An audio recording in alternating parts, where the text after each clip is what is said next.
I've always been a woman who loved passion and never shied away from it, so I never imagined that I'd be the type of woman to find myself in this situation. Still, here I am, sitting in my quiet, darkened bedroom, reliving every moment of what happened, and wondering how I allowed it to get this bad. My husband Richard and I had been married for more than 20 years, and although he was a good man who was responsible and devoted, our fire had long since gone out, and we had settled into a routine that lacked the excitement and intensity I had always craved. It had been my little secret, something I kept hidden inside of me, and only acknowledged in brief moments of solitude. Then Jacob entered our lives, and when my daughter Lily married him last summer, I initially believed she had made the right decision. Jacob was charming, courteous, and successful. He could support my daughter in ways that Richard and I had found difficult when we were younger. He exuded a confident, easygoing energy that made people lean in when he spoke. I noticed how women looked at him, and I couldn't blame them. I told myself that my interest in him was natural, because I was an astute mother-in-law who merely valued her son-in-law's presence in our family.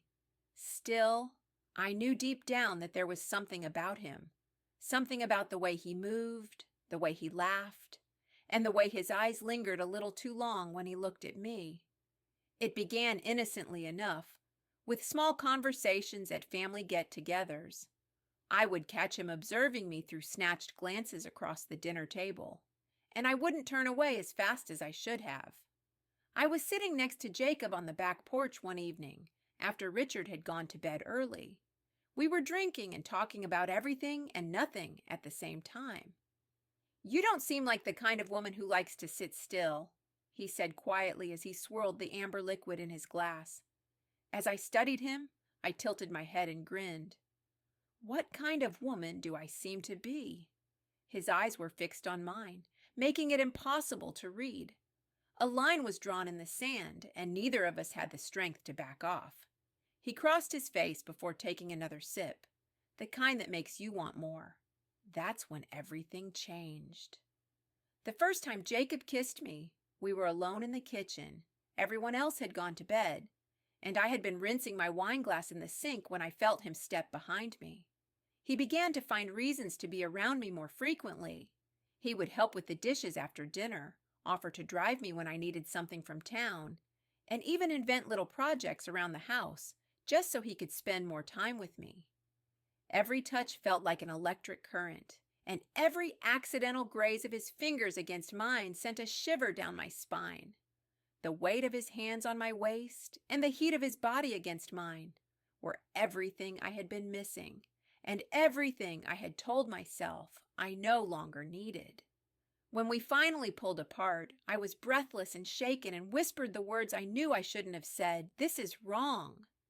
I turned with the intention of making some excuse to leave. But as soon as our eyes met, I realized there was no turning back. Why does it feel so right when Jacob's hand touched my cheek and his eyes are dark? I still don't know the answer I had for him, but what happened next was a string of stolen moments, each one more perilous than the previous secret meetings. I told myself that it was just a game, and that I would never allow it to go far enough to destroy my family. But I was lying to myself that night when everything fell apart. We were alone again in my bedroom. Richard and Lily had gone fishing with their friends, and Jacob had come over to help fix a leaking pipe in the guest bathroom. Or at least that was the excuse we had given ourselves. I stood by the window, watching the lights of the neighboring houses, feeling the weight of what we were doing pressing down on me. "We can't keep doing this," I said, my voice barely above a whisper. Jacob drew nearer, his hands on my hips, and said, I should have said the words, pushed him away, ended it once and for all." But instead I turned to face him, my heart thumping, and as I reached up and threaded my fingers through his hair, our lips met again. This time, there was no hesitation, no second guessing, and the heat between us had reached a boiling point.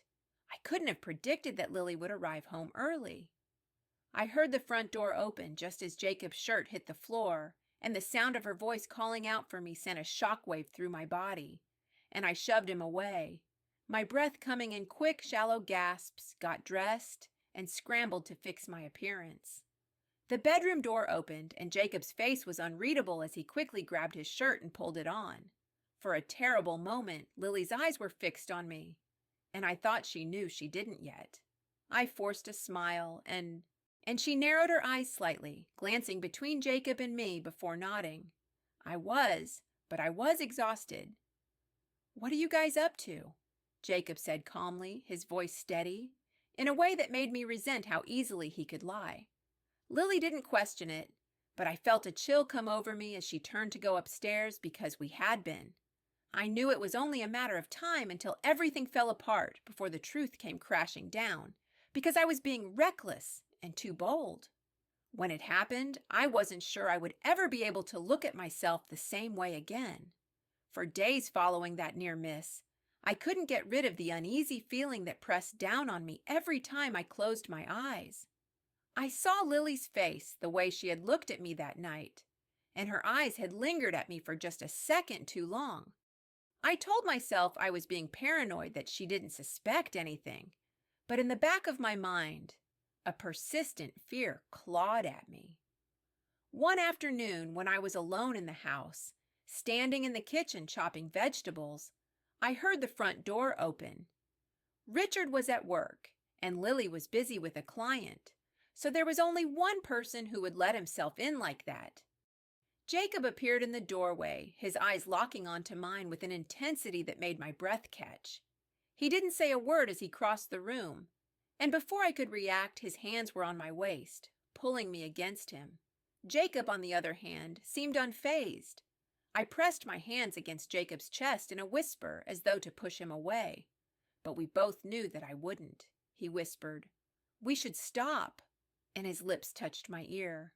However, here we are, and I should have left, telling him no, but the truth is that I had never felt more alive than when I was with him.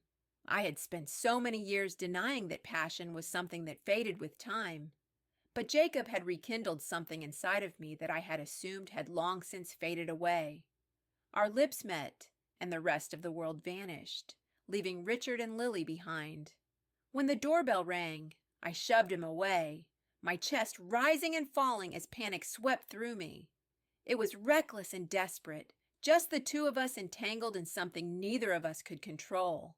The way his hands moved over my body, the way his mouth claimed mine. As I rushed to the front of the house, my hands trembled as I smoothed my hair and forced a neutral expression onto my face. When I opened the door, I almost collapsed with relief that it was just my neighbor. Jacob took a step back, running a hand through his hair as he exhaled sharply, and I hissed through the back. He hesitated for a split second before nodding and vanishing through the kitchen door. Diane was holding a casserole dish when she said, "I made too much." She smiled and said, "You might like some." I forced a grateful smile and accepted the dish with trembling hands.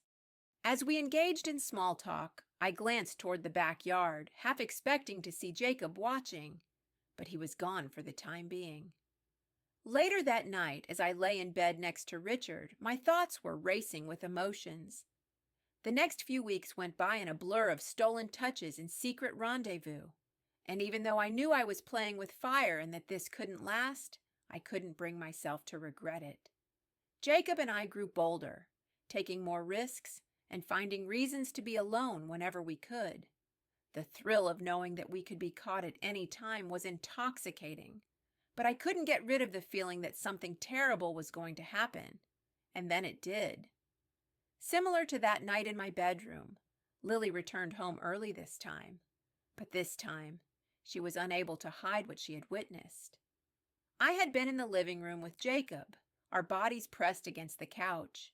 The front door swung open, and I heard Lily take a sharp breath before I even turned to look at her. She was frozen in the doorway, her face pale and her eyes wide with shock. The silence was oppressive, and her voice was barely above a whisper, with disbelief leaking from every word. I opened my mouth in panic, but nothing came out. How could I explain this? Jacob kept his face carefully blank, as if he was already getting ready for whatever came next. Lily took a step back, shaking her head, saying, "Don't! Just don't!" Her voice was trembling, and before I could stop her, she turned and stormed out. I sat there, my heart pounding so hard that it hurt Jacob, who sighed and ran a hand through his hair. "You think this is funny?" I said. "No, but we need to figure out what happens next." Everything was about to change, and I wasn't sure I was prepared for it. I paced my bedroom the rest of the night, my mind racing through every possible explanation for Lily. Nothing could make up for what she had witnessed, and no justification could take away the image that was ingrained in her mind of the betrayal I had just inflicted on my daughter. Richard was unaware that he had gone to bed early, leaving. I kept expecting my phone to ring so she could yell for me to answer and demand answers. But the silence was worse because it meant she was deliberating, and that scared me more than any confrontation could.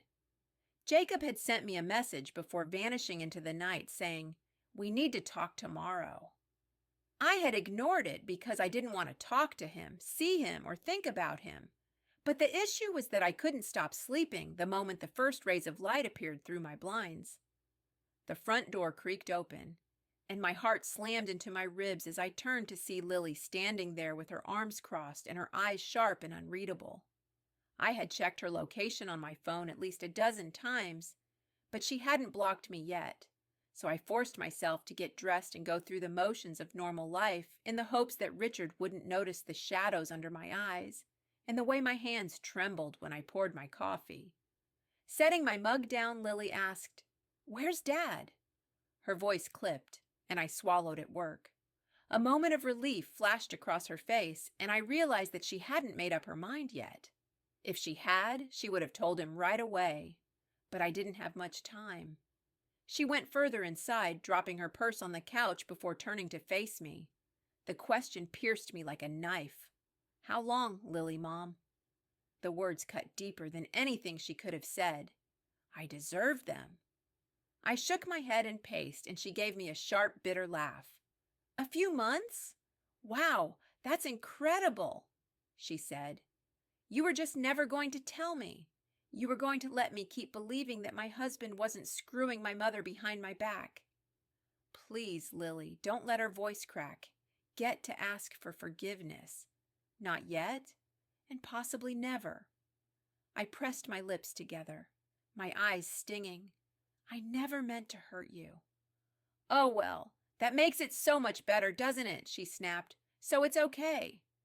"No," I acknowledged that my voice was small, "and nothing about this is okay." After a long, oppressive period of silence, she finally exhaled slowly and rubbed her face. "I need time." "I don't even know what I'm supposed to do with this," she muttered.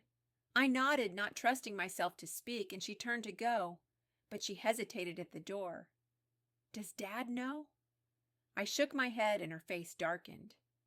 "Don't tell him yet," she said, and then she was gone, leaving me standing in the mess I had created.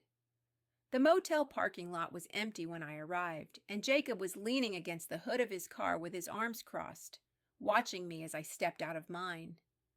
"You look like hell," he said. "Thank you," I muttered, and he pushed off his car, closing the distance between us. "What did she say?" I swallowed. "She won't tell Richard yet, but she needs time." Jacob texted me again an hour later, asking to meet me at our usual spot. Jacob sighed and nodded, so at least I looked up at him, searching his face, and then he hesitated. I don't know. I hated that answer. "We can't keep this up," I said, my voice trembling. Jacob's jaw clenched, and he stepped closer, his fingers ghosting over my arm because I don't think you regret it either. I closed my eyes and shook my head. I opened my mouth to say, "Yes," to lie if I had to. But nothing came out, and he knew before I could stop him. And I melted into him because that's what I always did, even when I knew it was wrong, and knew we were standing on a fault line, waiting for the inevitable collapse. More than anything else, The fact that Lily had not informed Richard that she could end everything at any time made me realize how close we were to losing everything. The worst part was that I couldn't blame Lily for either. I was losing her, and I could feel it in my bones the way I had felt the electricity between Jacob and me before we ever crossed that line.